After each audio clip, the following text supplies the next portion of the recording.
You are listening to a Fonts Media Network production.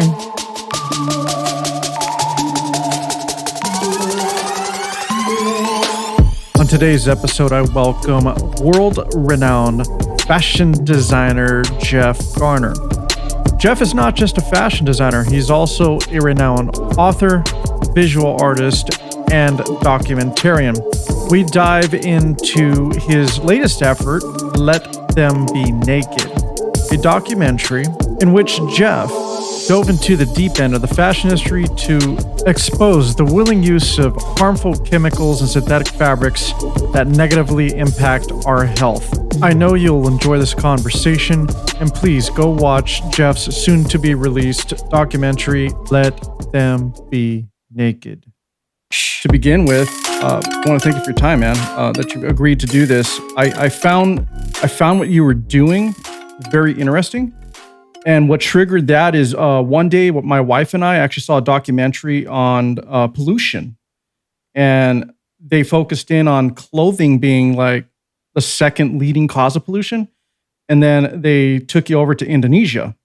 And they were talking about all the pollution there. And then they showed the shores on the beaches, you know, and how all the clothes were piling up everywhere.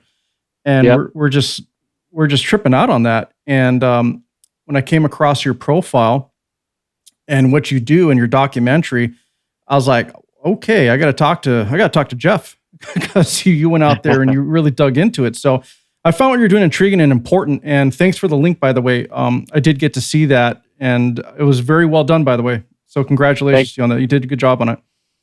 Thank you, bud. I appreciate that. Yeah. It's you can tell it's been a lifelong journey. So, wasn't a last minute kind of let's do a doc about this. So, yeah. Yeah. No, we can tell it was pretty well done and very eye opening.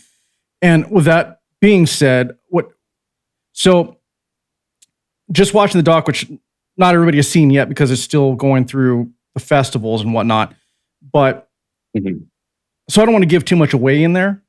We'll obviously talk about it, but I want to be able to let people see it for themselves, and then they could form their own opinions or conclusions based on the evidence that you present and what you did. But sure, I have to ask. So you mentioned something about your mother, and that's what led you to look into the toxicity of clothing, as in the materials, dyes, etc. Was that the only time that you considered that? Or was there like any other time in your journey where you thought, hey, this isn't right, how we're putting all this stuff on our skin and how things are being handled? Was there any other moments in your life that triggered that? Or was that kind of like the straw that broke the camel's back and you're like, okay, there's something wrong? Yeah, no, I mean, when I first started back in 2003, I kind of discovered the toxicity.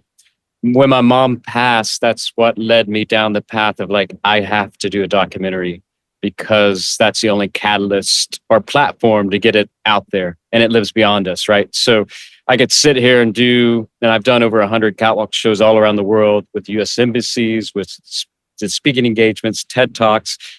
None of it's going to have an impact unless you get it on a screen. And so when she passed, I was like, okay, now's the time, because, I'm not a filmmaker. Part of me was like, will people believe this, not believe it? And so, yeah, that's why I did that 300-page book.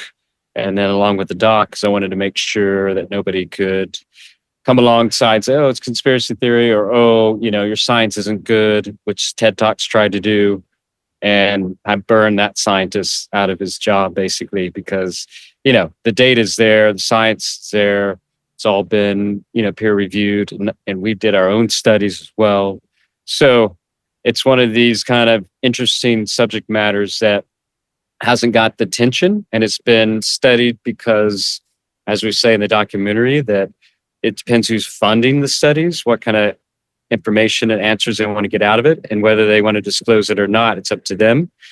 But for example, one thing we didn't put in the doc is that, the Army outlawed Under Armour years ago to wear underneath their uniforms. So the guys were wearing Under Armour underneath the uniforms. Well, the uniforms themselves have PFAS in it. It's it's basic, pretending like it's an oil slick. So it keeps the uniforms catching fire, right? And so they would wear these Under Armour underneath, but they outlawed it. Now they can only wear natural cotton because they learned that when the guys got into war and, the fire happened, et cetera, it made the wounds worse because it melts into the wounds.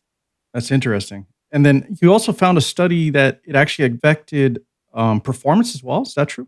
Correct. So, if you look at muscle fatigue happens when you don't have oxygen supply, right? So when you have a non-permeable fabrication, i.e. polyester, nylon, it doesn't allow any breathability to happen. So there's no oxygen exchange taking place. So our skin is beautiful. Like we can get, even water through our skin. It's a beautiful, amazing design. So when we block that process, we're going to dehydrate ourselves.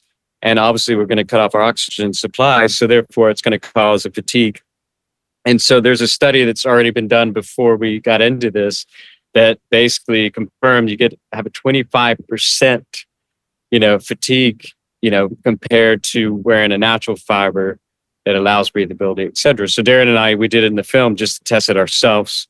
And it came out around 23, 24%. So it's really interesting. So it's just, that's when you look at science, it doesn't lie. That's just it. But nobody's kind of putting together the dots, the synergy of effect. Polyester was just invented during the war. Then it was put into clothing soon after because the chemical industries wanted to find a new use for it so they could keep selling it. And then we didn't question it. And we actually liked it because it made our clothing cheaper so we could buy more, but we never, ever tested what happens when you put this on your skin. What happens when these ladies stop wearing silk stockings and put on nylon stockings, right?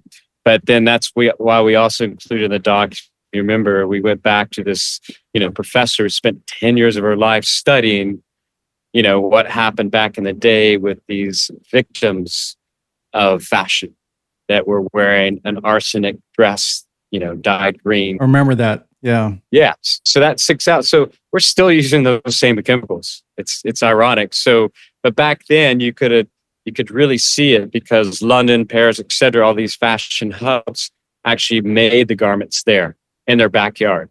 So you could see the correlation. Now the correlations you can't see because we're manufacturing in third world country. We're in, India, we're in Indonesia, we're in China. We don't see it, But you also got to ask the question, do the manufacturers care? I mean, does that also just give them deniability in the process or plausible deniability, like giving themselves some distance? Because in the end, the problem I see in most any industry, because obviously we're talking about health here, is it's crazy to me how large corporation will sacrifice the health of the world just for a few extra dollars, which is nuts. And in a way, like what you're doing, right? You're making the hemp briefs and whatnot, or undergarments, because of what you found in studies out there and how it actually will affect male reproduction, right? Testosterone, all of that, just from having that synthetic material always right up against your skin. So that's really cool. But is it going to cost that much more for these manufacturers to make that shift back to natural organic materials? Or are they just so ingrained with what they got now in their operation machinery that they just don't want to put the money out to make the switch? Yeah, I mean, listen, there will be a let's call it a learning curve where they're going to have to revert back to the natural fabrics and the dyes. But if you recall, like the original jean was hemp denim, and it was cheap fabric because it was easy to grow. Everyone was growing it. So what we're talking about is corporate greed. So they want to own the fabrication. They don't want you to be able to grow it in your backyard. They want to own it, call it a name. Let's call it lyocell or Tencel. What the hell is that? And then you learn it's like made in laboratories. So they own that trademark. Therefore, they own the distribution, and then they own, obviously, the profit. So will they let go of that? No. But what they'll do is introduce new fabrics that are they'll call it bio-based. And what does that mean? So that means they add, it's still a polymer, still a polyester, but they use some wood pulp instead of it all being flat, right? So right, for them to actually grow the hemp and that's a different business strategy because you don't own the distribution. So when you develop that hemp, I could grow hemp and sell it, and then you could grow hemp and sell it, and we're both selling hemp. Like, we don't own hemp fabric. And that's the difference. So their profit margins will be different. Their scale will be different. But I don't think that's a bad thing. I think it's kind of like Fight Club, where these things have to blow up. And then we have to reinvent what the new kind of fashion industry looks like using these better fabrications, these dyes, because the trajectory we're going, and I'm not a doom and gloom guy, but it's just impossible to keep up with. Even designers I know are quitting the business, et cetera, because it's impossible. Like, the fast fashion created this mechanism where they're driving that consumer desire to replace a wardrobe every weekend. We don't need that in our society. We need to design that waistcoat, that shirt that we wear for 10 years, and it becomes who we are in character. So it's affecting, society in a way too. Sociology wise, where people are insecure more and more now because they're losing sight of their true character. They don't know who they are because they keep changing themselves every weekend, every trend, and back in the day, I'd see you walking down the street. I'd be like, oh, there goes George in a scarf, because I recognize that scarf. You've had it for years. Your mom sewed it for you. That's you, buddy. But that's not, it's a weird, interesting cycle we're in, but it's all about driving consumers back in the store to buy more stuff they don't need. So it's an addiction cycle we have to break. And then we can bring in back that natural fabrication and dye process, because we're not having to output as quickly and as much as the synthetics allow them to do it. And that's it. It's like shelf syndrome. You build a shelf, people are going to fill it. That's just human nature. So we make the synthetic stuff illegal because it should be, because it's a health issue and toxic and causing cancer. Then they'll be forced to use better ingredients. And it's happened in the food industry. It needs to happen in fashion, because, and that's why we're connecting, like, what you put on your body goes into your skin. So it is a liability. It's funny you brought up the food industry, because I actually did an episode where I did a deep dive on that, and finding all the dyes, all the additives that are banned in the EU and what is acceptable in America, and how our FDA is just really not looking out for our best interest. No. It's really ridiculous. And, brands here, when they have to ship out to the UK or anywhere else, that they have to actually remake that package and the ingredients to meet those standards overseas. And that's the only time that they'll be forced to do it. But yet they can't take that packaging, let's say that's going to the UK, and then just say, okay, we're also going to distribute to everybody in America. They would rather just keep those toxic, harmful chemicals in our foods because it's just cheaper, which is ridiculous. Yeah. And I never understood how, and you're right, when it comes, even with clothing, they throw these catchphrases. It's just marketing. They're just trying to capture people's attentions, people who have a tendency to want to make a change. They're like, oh, look, it says bio, like you said, or organic or whatever. And just because it says that on the label, like, okay, I'm doing something good, but not realizing that there's still a percentage of those harmful materials within that fabric in and of itself, which is crazy. I got to ask you though, I've always been interested in this. Because I never paid attention, to be quite honest, when did fast fashion become a thing? Because in the pioneer days, like when we were trying to become civilized people, civilized society, we wore our clothes out. They were functional, right? They had to last. They had to be rugged. They had to get us through the day. And then all of a sudden, there was this thing where it was like, oh, I need a new shirt, a new coat, a new belt, everything. Like every other week, you got to go to the store and buy something new. Do you know when that started happening? It was basically late 90s, early 2000s. It's when that kind of business model developed. It was with Topshop in London, H&M, Zara. Those were kind of the beginning of this kind of idea that we, unfortunately, it's very unethical. So they would go to the catwalk shows, knock off designers like myself, because we set the trends, go back, turn it into their system they already got built, and they could literally turn it out in 2 weeks and have it in the shop. So we do seasonal, so we present a season and then we don't make it to the following season. They already have our designs in their shops selling to consumers. And it was and they realized, wow, we're ahead of the game. So we couldn't compete with it because we have to take orders in, know what we're producing before we produce it. Otherwise we'll go out of business. But they were able to just kind of predict how much they would sell, depending on how many stores they have. And they would just ante up and do production and throw it in the stores. And And it worked. And then they were making a lot of money. And that's when, and it sped up everything. So these factories, the textile, before you couldn't get, and they're using cheap fabric. So it's not like they have to make their fabric. It's, pre-existing. So, and they use cheap hardware.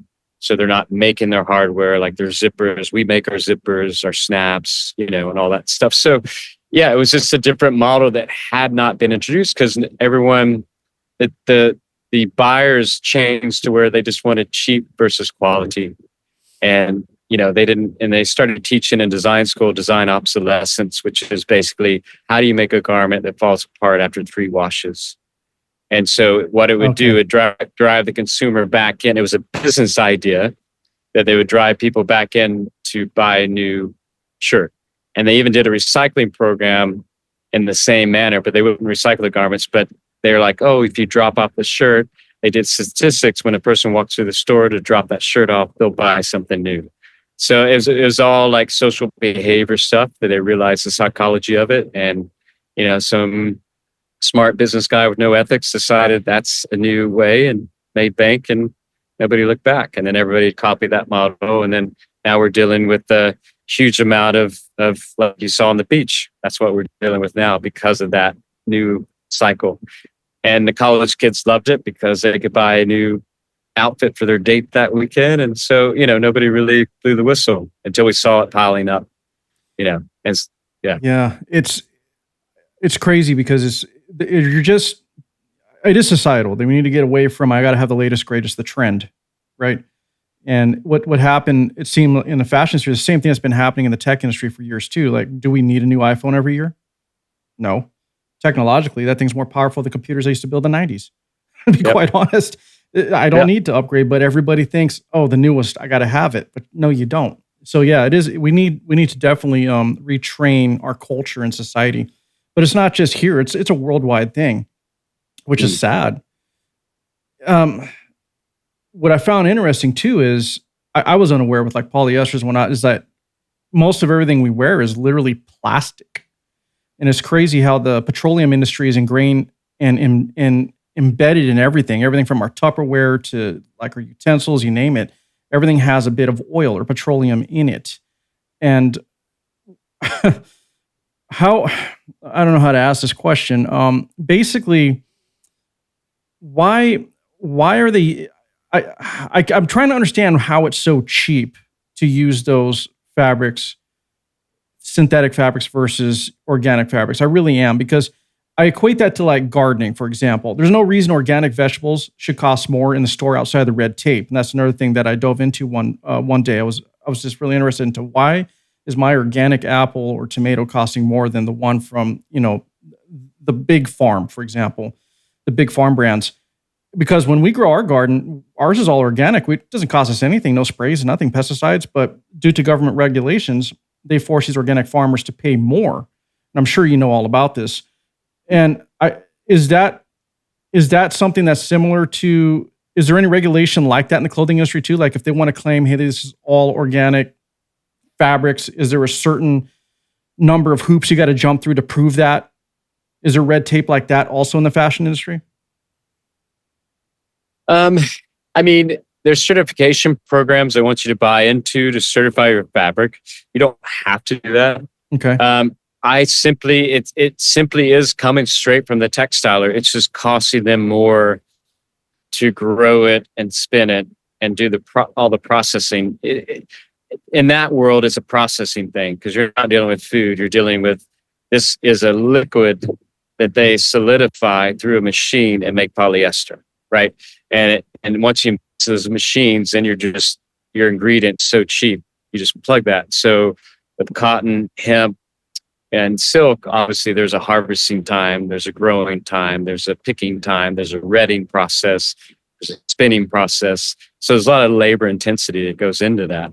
So that will never go away. There's machinery that helps, like a defornicator and other things that help that process. Instead of retting it in the ground and letting it rot for 3 months, you can throw it through that machine and that speeds it up. But that's the industrial age. But, can it be almost equal? Yes, I think so. When people buy into natural fibers. It will definitely create more production. Therefore, will be better in systems. It'll make more money, and then the price will come down and down and down. But like you said, hemp you could grow anywhere. So technically, it could be mass produced. It could grow in the mountains, grow in any climates. It's 3 months to full fruition to have it picked. Cotton's a little bit more intensive, more water usage, etc. But that's why I'm a big hemp fan. But yeah, that would drive the pricing down. Now, why they use petroleum base? Think of it like corn syrup for the food industry. It's just always been the cheapest ingredient to kind of keep all of it together and create. It's the base of it, right? But yeah, I would. I don't know. I mean, you're never going to have it equal for sure. Right now, it's probably 1 to 10, meaning you're paying $1 for a nylon yard and you're paying 10 for a hemp yard, right? I think the thing with hemp though is I get what you're saying, because I mean you're directly you're in it. This is what you do for a living, so I hear you. But the thing with hemp is it has so many uses from paper to, like you said, clothing. You could even use it to make building materials, which I've seen some companies starting to do. So I would think that there is definitely a possibility for farmers of hemp, for example, to be able to be subsidized by multiple industries to drive that crop down to where it would be beneficial to not just the clothing industry, but also to other industries in general, just as it happened with the petroleum products. And at one time that was the direction that we were going. So until Hearst got involved and basically started buying all the hemp farms out and closing them, but that's another journey. It's a sad state. I'm going to pivot just a bit because I want to talk about you for a bit, because my audience, I usually am more of a politics news commentary, but I tend to love to talk to people who I find interesting. And I like that, for someone like you who's leading the charge, for example, in this particular subject matter. But what got you into, so you started with fashion, is this correct? Okay. Yeah. And then you ventured out into visual arts and then becoming a documentarian. So can you kind of give me your journey there of how that all evolved? Yeah, I'll do a short synopsis. I grew up in Nashville, Tennessee, horse farm. Grandmothers taught me to sew. They were, granddads taught me how to work hard on a farm, and dad taught me how to ride a horse. And I just was of the earth. And then all my buddies were in bands. They said, "Hey, be in our band." I was like, "No way, but I'll dress you." And then I started learning how to make clothes for the individual and what are they trying to say on stage with their music. And, I was always artist minded. And then when I got into merchandise production, like Pasta Salt Ink and stuff like that, I was like, wow, this is a gnarly, dirty business. And, I come from a farm background. I'm like, I don't want my river dirty. I don't want my horses to be around this. I don't want to be around this. So I started asking questions and trying to drive, like, why are you guys doing it this way? And it's just, that's what we do. So it started that whole journey. And then I moved out to California, got more education and learned. There were some guys out here already trying to grow hemp and do that whole world. And so, it just kind of eventually just kept moving the dial forward. I mean, I remember one day talking to a tech seller. I'm like, "Hey, if you produce hemp for me, I'll give you an order of band t-shirts, like 50,000.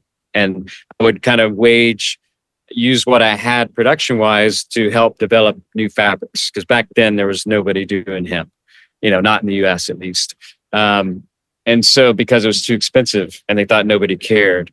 And that was like early 2000s. So so that's kind of how it developed. It was just me just being the stubborn, like country guy I am, and just be like, all right, we got to do this differently. And I don't agree with this. And it wasn't about money to me. It was about doing the right thing, It sounds like you were always, as far as the fashion industry, and then kind of always into the art scene itself. Sounds like. Did you play music yourself too? You playing instruments? Yeah, my mom was a pianist, a composer. She taught me how to play piano, and I would, string. Kind of grew up in Tennessee. We kind of string and play on the weekends and dance. That's just part of growing up. Yeah. But I'm not competitive. I honestly don't like being on stage. I don't like the limelight. Really? That's not my cup of tea. That's funny. You do these crazy fashion events and you don't like the spotlight. No, that takes a lot of effort. I like to design in my room on my floor and make things, The person behind the scenes, right? Yeah, exactly. Exactly. I get it. So where you lived, you just grew up around all these people and just found a need, and then you actually loved it. You just got behind it and just went for it all out, right? Yeah. Yeah. I looked at the need, and my grandfather was one of the first chemists actually Oppenheimer hired for the Manhattan Project Wow. in Oak Ridge, Tennessee. So I grew up with him just making stuff, like learning how to problem solve, not going off a blueprint or instructions and trying to create a problem solve and figure things out. We used to build radios, and, we built my go-kart out of wood and built the engine and just, so I had that brain and that mechanical kind of engineering background. So I was like, all right, I can figure this out. Like, let's try this. Let's try this. And so there's chemistry in natural dyes. So I went to Florence, Italy, studied how they used to do it, brought it back to Tennessee, found a couple of friends of mine who were kind of hippie sisters doing tie-dye, and like, hey, you guys want to learn, how to do this, and let's dive in. And we spent 8 years developing out all the colors and, learning what we could use around Tennessee to dye with. And then we expanded it. And anyway, so I love that problem solve-matic mind, but then it's like, how do we take something that's crafty and take it to scale and production? And so, yeah, so that's always been kind of the journey. I think that's really cool, man. Yeah. Honestly. In natural dyes, I was going to ask you, so all of it was always plant-based, right? Like vegetables, leaves, things like that, dirt. Is that how most of all of it was made? Yeah, I mean, a lot of people say vegetables, and I think because they have strong colors, I don't use vegetables because the staying power is not there, in my opinion. But if you think about barks and leaves, they have a lot of tannins in them. That's where you're going to get really the deep, rich colors that stay. I love doing that. And then, but things like marigold flowers, for example, with the gold tones, eucalyptus leaves also are magical because they get gold, gray, and black. And if the idea is you mix it with metal, and like an iron will get the dark, make things go dark. Aluminum makes it go light. And it's like, learning how to, gas and brake and this and that, it's just chemistry. But in a natural way, I can drink my dyes, and that's. I was actually going to ask you about that because I heard that. Yeah. Everyone laughs. I'm like, it's like, I've done it on TV before. I'm like, and, with somebody who's synthetically dyeing or saying they have water-based dyes. I'm like, what the hell does that mean? Then drink it. They won't touch it. But you will. Yeah. That's pretty cool. Yeah. So you still make your own dyes in the house, or do you partner with your other friends that you were talking about to have them do that for you? Yeah, I partnered with them because it was getting, there's only so much I can do. And so they started doing the colors for me. And now one of them got married. The other one started getting other farmers to grow like indigo in Tennessee. And she wanted to crack the indigo denim and start providing for Levi's. And so that's what she's doing now. And I'm not doing production anymore like I used to. I used to be in 75 stores and have a wearable collection. And then I decided that's not my journey. I'm going to pull that back and really just do more couture and show at fashion weeks and show red carpet and get those highlights to teach people, hey, look, it can compete and look just as good as these synthetics. And it's dyed with this plant and it's made of this. And so that was kind of my new journey. And that's what I've been focused on. But I do with our boxers, obviously we do that. But yeah, right now, there's the way it's going is you can create a powder form of that plant dye and it can be used in the commercial machines. So that's kind of the next phase. Yeah. Yeah, very cool. And your fashion in and of itself, we haven't talked about that. I've noticed it's more like probably mid 1700s to mid 1800s. Is that primarily what you've done in the past, or are you starting to change that? It honestly, I mean, I have different, like any designer, I have different downloads. And so like my new collection, I don't really want to share what it's about, but it's going to be completely different for that kind of time period. All and, I've done it all, but I do like historical connections and I like intermixing that too, but. So kind of like an homage to that with a little bit of modern twist. Yeah. Yeah, I did a few pieces on this TV series called Reign, which was Mary, Queen of Scots. And so if you look like it's kind of, the dress is more modern for her for that time period, but I took liberty, but it looks amazing, but the dyes and the fabric are right on par for that time period, but the cut is a little bit sexier, right? And so I like doing that kind of take on things. Yeah. Very cool. And one thing I was going to say is, when I was watched from the documentary and I looked other things up about you and your shows, what I noticed, and it actually caught my eye, was your dresses, everything you make, the fabric, how it just flows. Is that all hemp? Or is Majority is, yeah, I have a mix of a hemp and a silk that I created years ago, and I love it. And it's about a 4.2 ounce, and it just has a great just hang and flow to it. And I love working with that. Yeah, it just seems to move with the body, and then just the way it catches any breeze, or it just looks so natural.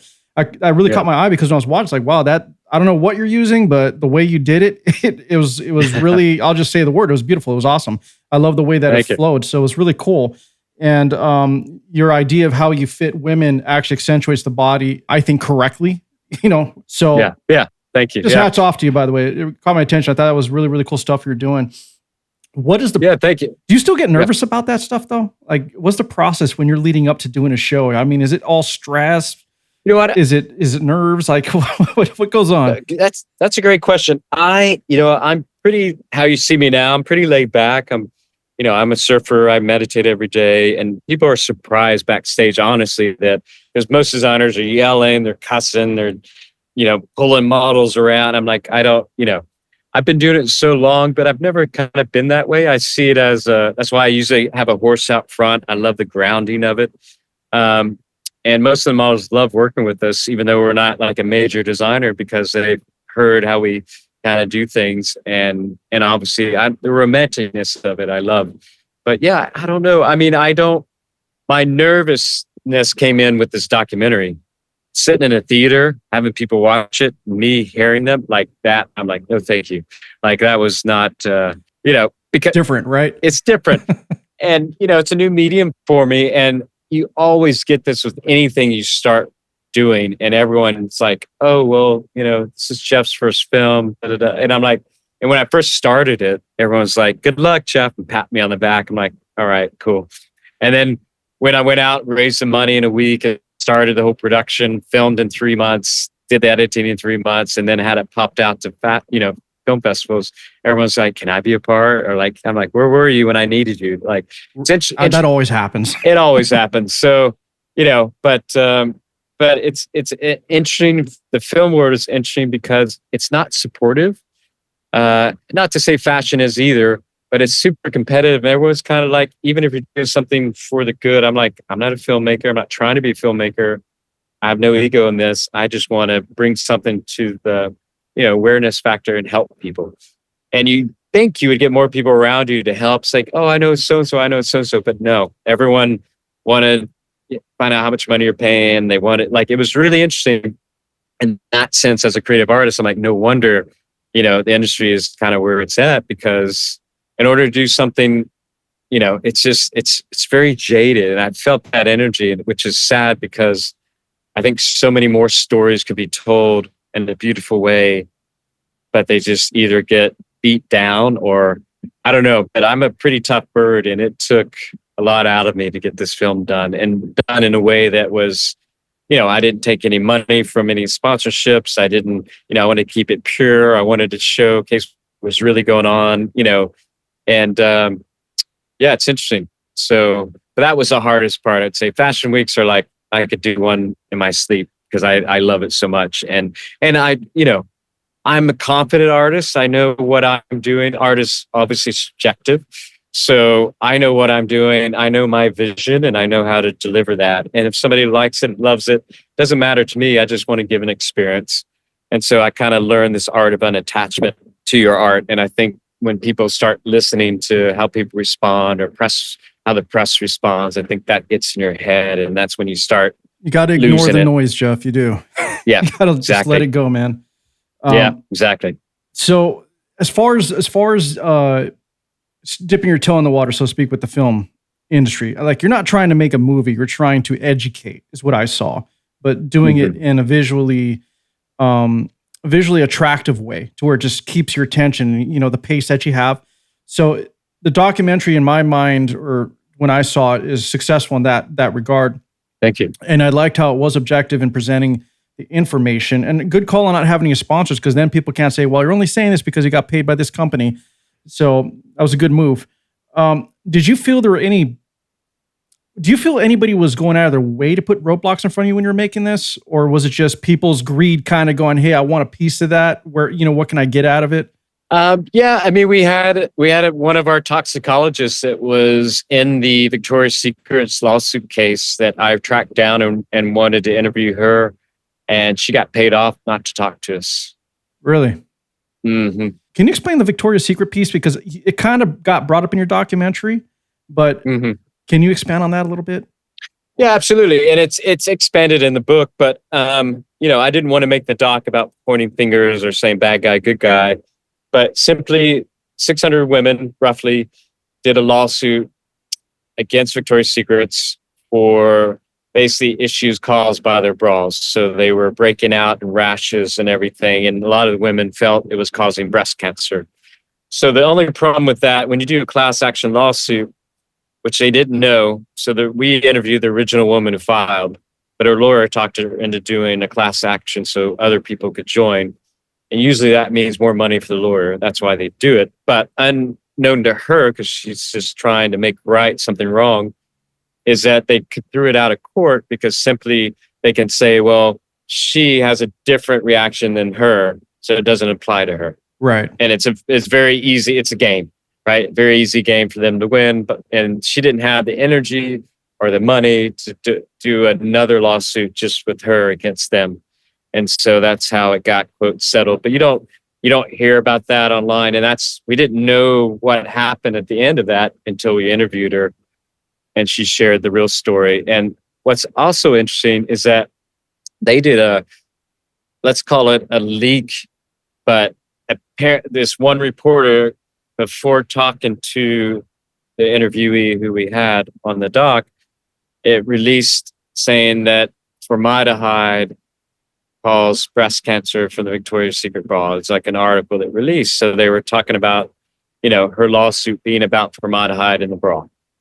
Well, it's interesting because that's an easy kind of thing to go to. And everybody in the industry knows a lot of these chemicals and toxins are created by synergy. So you cannot put formaldehyde in a product, but because you dye it with X or you add X to it, it creates a formaldehyde. So there's a lot of play on words to say we don't add formaldehyde. So it naturally occurs, and it does naturally occur in the environment. So it naturally occurs, therefore we're not liable. Again, it's a play on words and legal stuff. So with using formaldehyde as the culprit, so to speak, they knew they could probably get out of it if it went there. But we did in the documentary, we went and actually took the bra that was causing her having the rash, and we did our own, testing on it. And because I know chemistry, I asked the independent lab, to look at nonylphenol. And nonylphenol is a carcinogenic toxin typically added to this fabrication and dye. And it shows on the film, but it was over the legal ppm amount that's legally allowed. And again, the legal ppm allowance is way too much. Like you should have 0 of this chemical in your bloodstream. But they do that because they're industry friendly. They don't want the industries to shut down.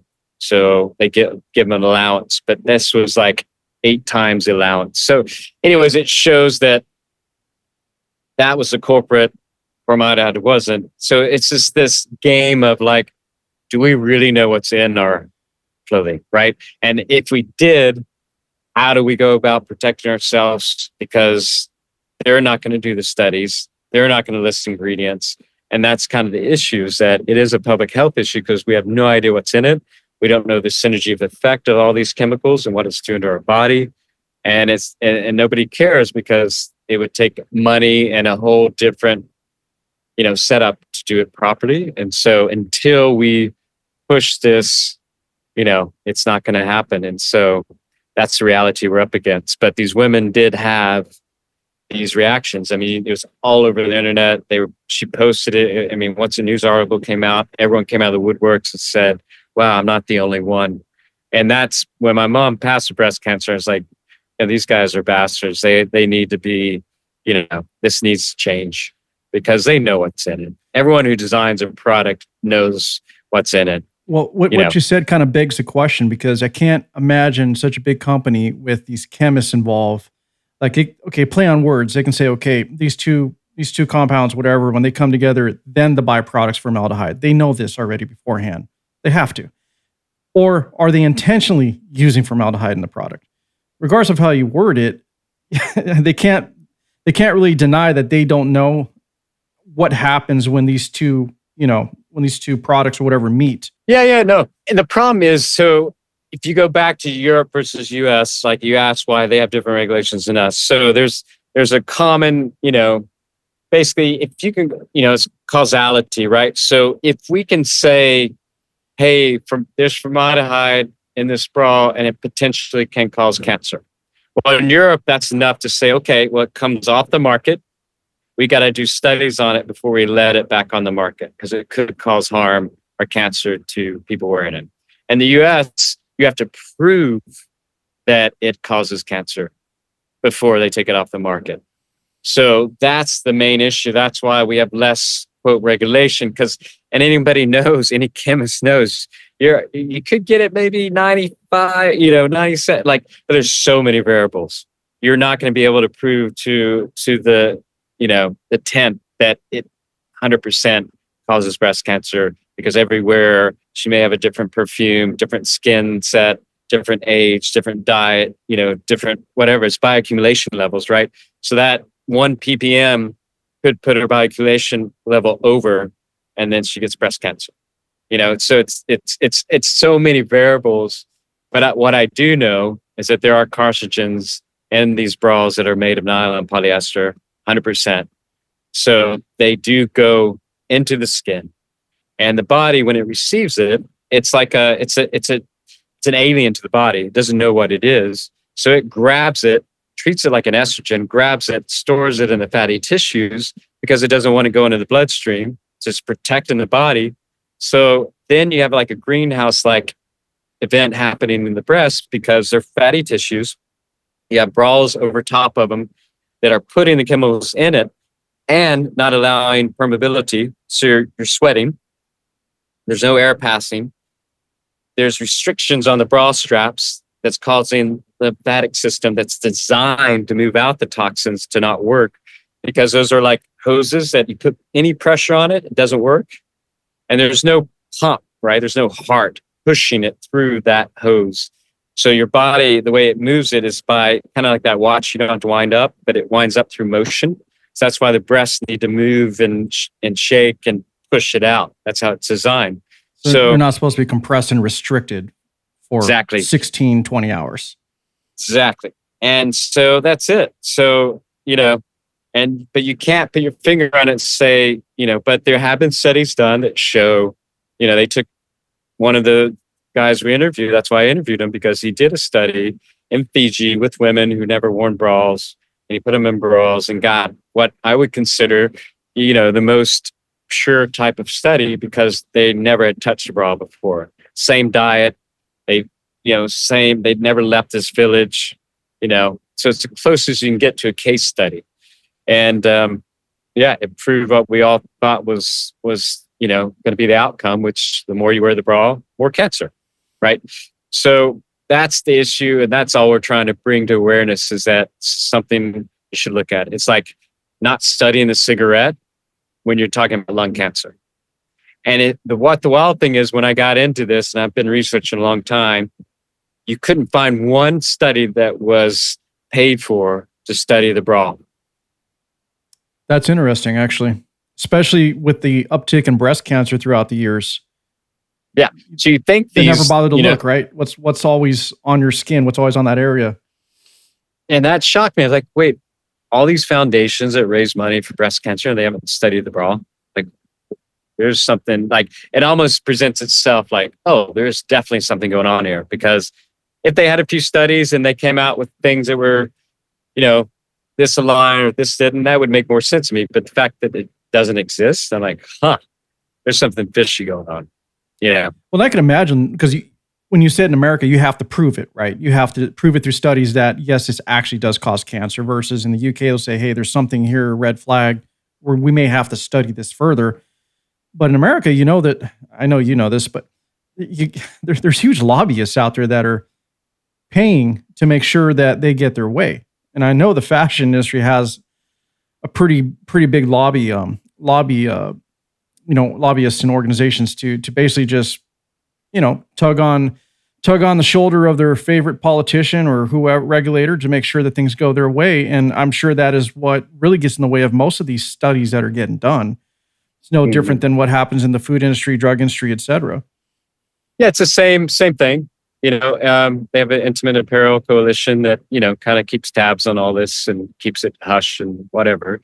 Yeah, I mean, that's it. And we're up against a big entity, a lot of, and I kept going, like, why hasn't it been spoken about or talked about or addressed or, and I couldn't figure it out until I did a deeper dive and I realized, oh, wow, it dates back to pre-World War II, where you have this chemical company that came up with the first pesticide. Guess what? They're still in business. They're still making $75 billion a year. Who do you think's controlling the strings? It will be them, because they're the ones that would lose the most, because they're pumping their chemicals into all these industries.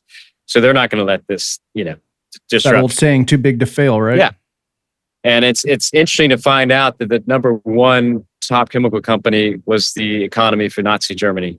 And they're still number one, and they're still pumping their chemicals out, still poisoning us. And it's just crazy that nobody's taken them all. They were disbanded, after they lost the war, and then they basically came back together under a new name and kept going. But it's the same chemicals that were developed during that war to kill people, basically. And that's what they're using. So that to me is like, come on, guys, there's got to be some more good-hearted people in this world that know this is wrong and want to fight with me. So that's why I did the doc, to help kind of create a banner and an energy for people to get behind it, because enough's enough. We shouldn't. And as in the film, they say it's not a silent death, but it's elongated death. It's not like you're going to die tomorrow by wearing that shirt, but it will have an effect, and will lead to a disease or a cancer after 10 to 12, 20 years. You just don't know, but it does. Science will say it's in there, it's going in your body. It is causing cell mutation, and it can lead to something. So that's where I think we need to at least bring to the table. We need to know what's inside everything that we buy and put on our bodies, because it does affect us. And then that to me is enough. And then people can make their own decisions, because some people care, some people won't care. Well, and it sounds like through everything you just explained, without directly saying it, you did have obstacles in your way in making this documentary. So yeah, a little bit. I'm sure I'm not done. And yeah, we're getting pushed back all the time, but I don't think they understand. I have nothing to lose and nothing to gain. It's I'm probably their worst type, because you can't pay me off, and I'm not worried about anything. So good place I'm doing to be. this. Yeah. So I'm doing this, and that's why my friends have surrounded me, because they know my heart in this. And, if I can save, one mom from breast cancer, that to me is worth all of this, I just realized, Jeff, we've been talking this whole time about this documentary and never even told anybody what was named. Let them be naked. I just dove into it. I apologize. So no, it's funny. Yeah, my producer's like, that's a working title, right? I'm like, nope. I thought it was a great title. Thank you. I did too. Because me, in my opinion, it's better to be nude than dressed in synthetics. And to me, it's a visual title. And I was like, you know what? We got to strip it back down. Well, who was it in that documentary that you were talking to, or film, where she mentioned, and that kind of stuck with me, is you're wrapped in fabric from day one you're born. Yeah. And you were just talking about the accumulation, right, over time. Mm. Yeah. And unless they could see something drastic happen immediately, it doesn't ever attract attention. And they just attribute your ailments to other things, it's you work too hard, You're wearing your joints down, you're doing this, they'll make an excuse for everything, instead of, like you said, with the bras, looking at, well, what's directly affecting that particular area all the time, every single day. Yeah. And that's it. As a designer, I was in advanced biology, I've dissected bodies before. whether or not you believe in a creator and God, I do, but I think it's a brilliant design. So what we put in our bodies, you have an esophagus, you have stomach acid, you have a liver, you have kidneys. It protects you from if you put something bad in your body. Now, we were designed to be nude, so our skin has no protection mechanism. It's it's designed to be porous. Like I said, it pulls in oxygen, it pulls in water. It's just, it gets rid of stuff. It's a beautiful design, but we clog it by putting these clothes on it. And that was never supposed to be the intention of it. So we're messing up that design. So that's why I think clothing should be the number one thing we look at, not diet, not environmental factors. Because again, we have hairs in our nose. We have beautiful capillaries in our lungs that repair themselves. So we can handle some type of air pollution. We can handle food pollution. Can't handle this stuff. Well, it's like in California, you go to the gas pump, there's a warning all the time. This can cause cancer, but we still go to the gas pump every day to fill our vehicles. At least most of us do. I still do. So it's crazy. It's just, we just shrug it off because it's like, well, this is just how we live and it's part of what we do. And we just accept these things. We don't question them. Yeah, it's convenience. We're addicted to convenience. And, what I'm presenting is an opportunity that we can do it differently. And you could go in your wardrobe tonight, go through your closet, analyze what you got in there as natural fibers that's not, analyze what's synthetic dyes, what's not, get rid of that other stuff, and then slowly add to your closet the natural garments, because they are in existence today. There are people making undyed cotton, hemp options. And then you can learn how to dye yourself. It is doable, and like food and housing, clothing's a need. Unless we walk around naked, which I wouldn't mind doing, but other people would mind, and I'd probably get arrested. But that, yeah. I'm surprised they didn't on the horse in London, but that's funny. But anyways, what we're presenting is not. It is feasible. It is feasible. It's just not convenient. But in my mind, it'd be fun. I like to be able to teach your kids how to dye by your tree, leaves of your tree. It's amazing. Well, I mean, there's convenience and there's knowledge. This never rang. I've been in businesses and running businesses and sales and marketing for many years. And I always used to hear the saying, in the boardroom, we're having these meetings, I'm pitching to the CEO, and it's you hear you guys always say, you don't know what you don't know. And I used to hate that. But after a while, it started clicking. It's wait a minute, you really don't know what you don't know. And I think a lot of times people literally don't know there's an option. They don't realize what's happening and that there is something better for you that may not necessarily break your bank, for example. Like you said, I think society's the problem. We always have to, I'm horrible. I don't even treat myself. I'll spend on other things. My wardrobe's horrible right now because I work with my hands a lot. I'm in the events industry too. I'm in event production. So I'm always trust me, all my stuff will get torn up. And so a lot of times I'll just buy what's functional, what works, and what will last. Because I know my stuff literally will get ripped up and I'll have to replace it. A lot of people just buy because they think it makes them feel good, look a certain way, whatever. Now, I could dress up when I have to. If I'm going to an event or meeting, sure, absolutely, all day long. But I'm not going out and spending money every day like the average person is on clothes, for example. I'll wear my stuff till the end of time. Most people don't do that. So I think what you said is they have to be retrained, and I agree with you. And I also agree that, this one natural shirt, for example, can cost $45, $50, but you don't have to buy a ton of them. It's going to last you a while. Just take care of it, right? Just take care of the garment. It'll last longer. Everybody just puts everything on a high spin cycle, all these bleaches and, everything else just starts destroying the fabrics and it just wears out. Well, that's it. And what people, again, don't know is that synthetic dyes actually eat away at the tensile strength of the fabric. So they make it weaker. And, and I challenge everyone. I'm like, okay, buy 3 of my boxers. They're $45, $50 each, whatever. Okay, fine. $150. Get rid of all your other boxers. But if all your other boxers, the 20 of them, would equal probably more than 150. But they're 3 boxers for the year. I'm like, yep. And then you get black and nude stripe. That's why I only did 3 colorways. So you know which one you worn. And you just rotate.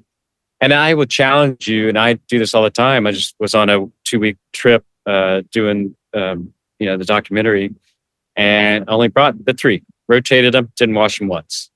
Didn't smell, didn't hold smells because of the fabrication. So you're not washing it as much. And yeah. And can you explain that real quick so people don't just hear this and go, oh, you guys are gross. Like, why is it you wouldn't need to wash yours or the fabric you're using anyway all the time? Yeah. So the obviously the hemp and organic cotton mix that I use, and I use 100% hemp as well, is it's more hemp than cotton. So it acts like the hemp. So it's antifungal, antibacterial naturally, and it's porous in nature. So it's not going to make your body sweat. It's not going to hold on to the smells. Like, you know how you could stand next to a fire and cotton really holds on to it, or synthetic will hold on to that smell. You go to the gym and you can smell people because it's not allowing the sweat to pass. So that's why you have to wash those clothes like every day, every time you wear them. And people have gotten in that habit. They just throw in the laundry when they get home from working out. I work out on my hemp every day. People laugh because they're like, Jeff and his hemp clothing, because it looks a little different. Don't need to wash it. Don't smell. I'll go out to a restaurant afterwards. And it's true. And that, you know, is just a different way of living. And I got to admit, I test and wear everything that I put forward. Otherwise, I wouldn't suggest it. Like I wore this literally the same pair of socks I made in Italy just 2 weeks ago. I wore them the entire trip, even in the snow. And I was up in Scotland, Highlands. They got wet. Fine. So didn't smell. So you just like air your garments out overnight, just let them, air out, and then you're good? Yeah. And it's good. And I've been after developing a sock because every sock is mixed with at least 10% nylon or acrylic or something. So it's going to hold some of that smell. And it, you could wear your sock maybe once or twice and and I'm most tired of it. So I wanted to develop, and that's why I did the hemp boxers too. And every guy friend that kind of laughs at me and does it, after they do it, they're like, you're right. So, it's not a fabricated thing. I'm not trying to sell something. It is true. So when you weigh it, you're actually going to pay less for what you need versus more, and they are going to last longer because they don't, the tensile strength of hemp is stronger. It's not going to get the holes in it. It's not going to rip. I use organic cotton waistband with natural rubber. It can go inside a dryer, but you don't need to dry them because synthetics take longer to dry. Hemp you can hang it overnight, 6 hours. It's going to be dry the next day, and I've tested that. Wool's quick at drying too, but a synthetic's not. So, well, and let's just be honest. When we're just talking about boxers, most working people, most men, they'll wear the same damn underwear, holes and all, for years anyway. We already know this. So they got to stop lying to themselves. They can afford to buy some good stuff. Yeah. Can I ask you though, when it comes to these materials, what about people who do work their hand, like the blue collar guys are going out, like the electricians, plumbers? How does that fabric work for people like them? For someone who might choose to design or make clothing for people who do those things for a living? I mean, I don't know. I mean, I'm an electrician. I build my own houses. Like I do all that work in my boxers. I ride horses in them. I mean, they're great for performance. They're great for actually working. So yeah, I mean, I don't know really what the difference would be, but yeah, I think it's, I guess longevity, like, I don't know if I'm going overhead pulling wire and I'm snagging my shirt on something, like, is the hemp going to be a stronger material, for example, that won't rip as quickly as, let's say a polyester shirt or something like that? Yeah, absolutely. The tensile strength of hemp is the strongest of any natural fiber. And so polyester is a mimic of hemp. So, you look at like nylon's a mimic of silk. So they're going to have kind of similar properties. Polyester is strong, but, hemp is going to be better. So the answer is use hemp. Yeah, exactly. Fair enough. Exactly. It's starting to rain here. I may have to let you go here in a minute. I get it, man. Well, no, if you have to run, I had more questions, but if you don't mind, we can catch up another time if you have time. I know you're a pretty busy individual. Before you go though, what is, okay, two more questions. I'll let you go. Sure. What's left for you, or as far as your venture into film now? Are you hooked? Are you now going to expand on it? Yeah, I've already been asked that a couple times, and and everyone's happy how it turned out. So I think I'm slated to do a second one, and I'm going to dive into more solutions, which I think is needed next. But yeah, no, I'm all about it. If people are willing to listen, I'm happy to be a catalyst for that. I'm not doing it to make a film, but I'm doing it if it serves a bigger purpose. Absolutely, 100%. So yeah, so we're already talking about that. Yeah. All right, I see raindrops actually falling, so you got to go. You can't sit there in the rain. If you don't mind, let's catch up again later. Like I said, thank you for your time. I want everybody to watch your documentary, Let Them Be Naked. And we have already created links and whatnot to your profile on my website. So once this is released, everybody can go there, find you, and there's links to where your books are on Amazon, everything. So where we got that taken care of. And when is your documentary released, by the way? Good question. We were talking about that yesterday. So my plan of action is that we're going to do a Mother's Day launch where we're giving it away to moms. Well, anyone, but the idea is to give it away to moms for like 4 days and let them watch it for free before we put it up on a network, which will be in September. And that's just my heart in it. And everyone's like fighting me on that. Like, no, that's the whole purpose of doing it, All right. So that's our launch date. So it'll be May 8th and you'll hear about it, but we're going to do an event on May 7th, launch it May 8th for the weekend to let everyone have a chance to watch it and get it, because I don't want them, in my opinion, I don't want the information. I want to get out there as soon as possible because every day counts in my opinion on this subject. Well, I already told some people once they watch us, they're going to want to get rid of their clothes. So yeah, pretty normal. I mean, that's kind of how I saw it. You're getting rained on, so I'll let you go, sir. All right. Appreciate your time. Absolutely. And I will follow up with you a little bit later on. Sounds good. Thank you, Jeff. All right. Appreciate it, man. See you, buddy. Bye. All right. See you, George. Bye. Well, thank you for listening. And as you just heard, Jeff's a great guy who really believes in what he's doing. And please go support Jeff in his efforts. Watch Let Them Be Naked, which will be released on May 8th. You could also check out what he's doing as a fashion designer. Go to prophetic.com. And that's spelled with a K at the end instead of a C.